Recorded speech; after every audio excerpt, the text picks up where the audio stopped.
சாரீ மடிக்கிறப்ப ப்ளவுஸையும் இந்த மாதிரி சேர்த்து மடித்து வச்சுட்டிங்கன்னா ப்ளவுஸ் எங்கேன்னு தேட வேண்டிய அவசியமே இல்லை. சாரீ இந்த மாதிரி மடித்து வச்சுட்டு அதுக்கு கீழே ப்ளவுஸை நீங்கள் வச்சு இந்த மாதிரி வச்சு கொக்கி போட்டுருங்க.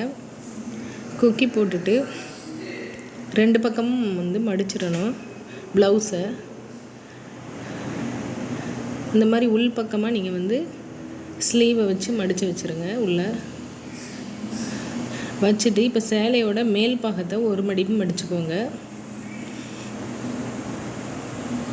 இந்த மாதிரி மடிச்சுட்டு கீழ் பாகத்தை 2 மடிப்பாக மடித்து அதை அப்படியே மேல் பாகத்தில் ஃபோல்டு பண்ணிடுங்க. அப்படின்னா உங்களுக்கு கலையாது சேலை. இந்த மாதிரி நீங்கள் எல்லா சாரியுமே மடித்து வச்சுட்டிங்கன்னா நம்ம வார்ட்ரோப் பார்க்குறதுக்கும் அழகாக இருக்கும். சாரியும் கலையாது, ப்ளவுஸும் தேட வேண்டிய அவசியமும் இல்லை. இந்த பாருங்கள், இந்த மாதிரி நீட்டாக மடித்து வச்சுக்கிறலாம். தேங்க்யூ ஃபார் வாட்சிங் ஃப்ரெண்ட்ஸ். என்னோடய வீடியோ பிடிச்சிருந்தா சப்ஸ்கிரைப் பண்ணுங்கள்.